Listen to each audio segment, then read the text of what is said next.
Hello, how are you all? Hope all well. Your parents are good. You are healthy. Let's hope for the best. Any disease, any virus cannot decide our future. We have to still work and work hard more than ever. Be motivated and keep doing your work in the right direction because this is what going to lead you people for a healthy future. Uh, our today's topic will be balanced diet and the factors affecting it. Balance diet क्या होता है और कौन कौन सी चीज़ें इसके ऊपर effect करती हैं. सी बैलेंस का मतलब एक है हमारा डाइट. डाइट का मतलब है कि भाई to fulfil the requirements of your body so your body can work run. But balance diet का मतलब है, बैलेंस डाइट को हम बोलेंगे it contains all the nutrition in correct proportion, यानी कि सारे के सारे पोषक तत्व एज उस खाने के अंदर इंक्लूड हों. पोषक तत्वों से मेरा मतलब हमेशा रहता है protein, carbohydrate, vitamin, fat, minerals and water in a correct proportion, यानी कि सही रेशियो के अंदर, सही मात्रा के अंदर आपके खाने के जो है सारे के सारे पोषक तत्व मौजूद हों, उसको हम कह सकते हैं बैलेंस डाइट. देखो बैलेंस डाइट किसके अकॉर्डिंग आपकी डाइट होनी चाहिए. It should be according to your age, gender and the type of work. तो जैसा आपका काम होता है वैसे ही उसी तरह से, यानी कि उसी हिसाब से आपके न्यूट्रिशन की अमाउंट या क्वांटिटी जो होती है डिसाइड होती है आपके according to work. Now what are the factors which affect the balance diet, यानी कि आपकी डाइट को ऐसी कौन सी चीज़ें हैं जो आपकी डाइट को प्रभावित करती हैं, यानी कि आपके डाइट लेने कम या ज़्यादा लेने के ऊपर कौन सी चीज़ें इफ़ेक्ट करती हैं.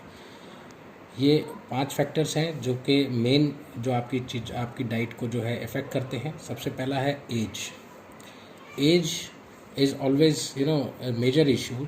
आप देखिए कि भाई एक जो मैच्योर्ड आदमी है वो क्या करता है, एक बच्चे के मात्रा के तुलना के अंदर उसको उसकी बॉडी को न्यूट्रिशन कम चाहिए होता है. बढ़ते हुए बच्चे को न्यूट्रिशन ज़्यादा चाहिए है सच एज प्रोटीन बॉडी, क्योंकि प्रोटीन क्या करता है, आपकी बॉडी टिश्यू को फॉर्मेशन करता है, आपकी बोन्स को फॉर्मेशन करने में भी हेल्पफुल होता है. आपकी जो मेनली जो दो चीज़ें हैं वो आपका कैल्शियम और फॉस्फोरस क्या होता है, आपकी बोन्स फॉर्मेशन करने के अंदर हेल्प करता है, क्योंकि एक बढ़ता हुआ जो बच्चा होता है उसको इन सब चीज़ों की ज़्यादा अमाउंट में रिक्वायरमेंट होती है, क्योंकि उसका ग्रोथ एंड डेवलपिंग प्रोसेस जो होता है जारी रहता है. Second thing occupation. ऑक्यूपेशन से मेरा मतलब है कि टाइप ऑफ वर्क और the type of life style a person is living, यानी कि हर एक देखो ऑक्यूपेशन टू ऑक्यूपेशन क्या करता है, ये वेरी करता है कि भाई आपका जीवन कैसा है या आपका लाइफस्टाइल कैसा है या किस तरह का आप अपने डेली लाइफस्टाइल के अंदर किस तरह का काम करते हैं, ये आपके ऑक्यूपेशन के ऊपर डिपेंड करता है. For example to so you people can understand, I will give you the example of a sports person diet requirement and a normal person requirement. दोनों की ही डाइट के अंदर फ़र्क होता है. So occupation it depends, your diet also depend on your type of work.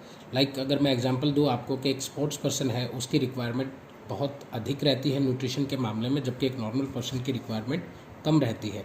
यानी कि जैसे कि अगर न्यूट्रिशन से मेरा मतलब है प्रोटीन, कार्बोहाइड्रेट, मिनरल्स, विटामिन्स वगैरह ये सब, ठीक है.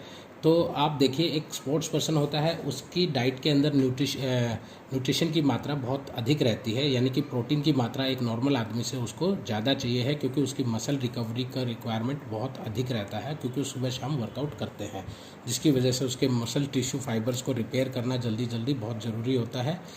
उसके मसल्स के ऊपर भी ज़्यादा स्ट्रेस रहता है, मसल्स के ऊपर लोड ज़्यादा रहता है, इसीलिए उसकी डाइट की रिक्वायरमेंट अलग तरह की उसका डाइट स्ट्रक्चर बनता है.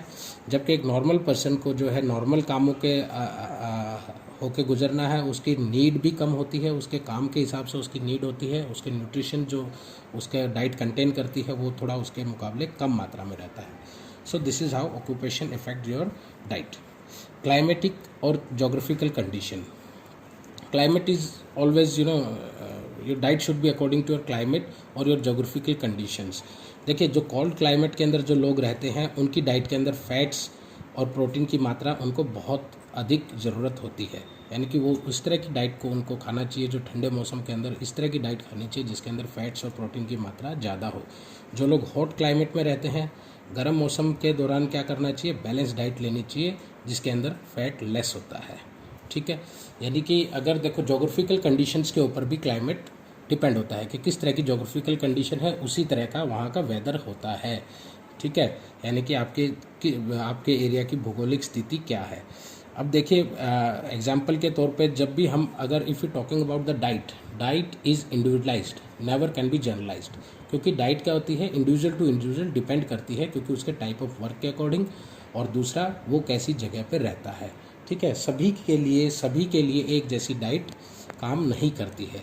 एग्जाम्पल के तौर पे अगर मैं आपको बताऊं कि कोई अगर साउथ इंडियन है, because of his or her job she or he has to shift in north India, अगर वो नॉर्थ के अंदर आता है तो आप देखना साउथ के पास क्या होता है, वहाँ की डाइट के अंदर क्या होता है, मेजर कंटेंट क्या होता है, राइस होता है और मीट रहता है।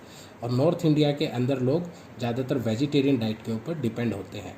तो होता क्या है, क्योंकि उसके एंसेस्टर्स जो है, उसका जो डाइजेस्टिव सिस्टम है और उसका जो जीन्स इस तरह से डेवलप होते हैं बॉडी के अंदर, कि उसका डाइजेस्टिव सिस्टम जो होता है कॉम्पेटेबल रहता है किसके लिए, नॉन वेज के लिए ज़्यादा अच्छी तरह से उसका डाइजेस्टिव सिस्टम कंफर्टेबल रहता है। तो अगर हम एकदम से किसी को बोले to change the diet plan, because यहाँ पे तो लोग नॉन वेज नहीं खाते हैं, वेज खाते हैं, तो that will be shock for his or her body, क्योंकि उसका उसका जो डाइजेस्टिव सिस्टम है उसने पहले कभी इस तरह से काम नहीं किया है। तो ये डिपेंड करता है कि आदमी किस तरह की हैबिचुअल में है डाइट। और जो लोग वेजिटेरियन हैं, अगर वो, क्योंकि भाई अगर वो किसी ठंडे इलाके में चले जाते हैं या फिर ऐसे इलाके में चले जाते हैं, हिल स्टेशन में चले जाते हैं, और उनको हम बोले कि भाई आपको तो यहाँ पे फैट्स की रिक्वायरमेंट ज़्यादा है, तो आपको जो है मीट ज़्यादा लेना चाहिए, क्योंकि आपकी बॉडी को फैट्स और प्रोटीन की रिक्वायरमेंट, एकदम हैवी प्रोटीन आपको लेना पड़ेगा, क्योंकि यहाँ पे तो कोल्ड क्लाइमेट है, then also it will be shock for that his or her body, तो वो भी उसके लिए ठीक नहीं रहेगा। तो ऐसी सिचुएशन में हम क्या करते हैं, जो हॉट क्लाइमेट की डाइट होती है और कोल्ड क्लाइमेट की डाइट होती है, उनको क्या करते हैं, हम बैलेंस करते हैं उन दोनों को बैलेंस करते हैं। यानी कि थोड़ा डाइट जो है इस तरह का इन्वॉल्व रखेंगे और थोड़ा डाइट उस तरह का इन्वॉल्व रखेंगे, ताकि उसकी बॉडी सही तरह से, उसकी बॉडी को कोई शॉक ना लगे, उसकी बॉडी सही तरह से उस खाने को डाइजेस्ट कर पाए। ठीक है, तो इस तरह का कॉम्बिनेशन हम बनाएंगे उसकी डाइट के लिए। बॉडी बिल्ड और कॉन्स्टिट्यूशन, यानी कि आपकी बॉडी किस तरह की है। बॉडी बिल्ड का मतलब है कि आपकी बॉडी किस तरह की है, किस तरह की कॉन्स्टिट्यूशन है आपकी बॉडी की, किस तरह की है। यानी कि अगर हम एग्जांपल के तौर पे बोले कि एक ओबेस इंसान है, यानी कि एक फैट वाला इंसान है, ज़्यादा चर्बी वाला इंसान है, उसको क्या करेंगे, उसका डाइट स्ट्रक्चर इस तरह से तैयार करेंगे कि उसके डाइट स्ट्रक्चर ज़्यादा से ज़्यादा बैलेंस हो, और उसकी कैलोरीज़ को देखेंगे, उसकी कैलोरीज़ को थोड़ा लिमिटेड करेंगे, और उसके डाइट के अंदर से फैट का जो रहता है अमाउंट रहता है उसकी डाइट के अंदर से कम कर देंगे। ठीक है, और जो लीन पर्सन है उसको क्या करेंगे हम, उसकी डाइट के अंदर हम फैट्स और प्रोटीन की मात्रा थोड़ी बढ़ा देंगे, ताकि उसकी मसल फॉर्मेशन अच्छे से हो सके, उसकी मसल्स अच्छे से ग्रोथ करे, डेवलप करे। ठीक है, पांचवा पॉइंट है भाई जेंडर डिफरेंस, यानी कि योर मेल और फीमेल। यानी कि देखिए आप जेंडर डिफरेंस में क्या रहता है कि भाई जो मेल बॉडी होती है उनका स्ट्रक्चर जो होता है, मेल बॉडी का स्ट्रक्चर थोड़ा बड़ा होता है महिलाओं के मुकाबले, तो उनकी डाइट को ज़्यादा कैलोरीज चाहिए। ज़्यादा कैलोरीज का मतलब ये है कि आपको ज़्यादा न्यूट्रिशन भी लेना पड़ेगा। ठीक है, कंपेयर टू द फीमेल्स की बॉडी, उनका बॉडी स्ट्रक्चर जो होता है मेल्स के मुकाबले, फीमेल का कंधे कम चौड़े रहते हैं, हाइट कम होती है, तो इसीलिए उनका जो डाइट का स्ट्रक्चर रहेगा वो थोड़ा मेल के मुकाबले कम रहेगा। यानी कि उनकी बॉडी को उनका बॉडी वेट भी कम होता है। अब आपकी बॉडी को प्रोटीन की जो मात्रा होती है या कार्बोहाइड्रेट की मात्रा होती है, वो आपकी बॉडी वेट के हिसाब से आपकी बॉडी को लेनी चाहिए।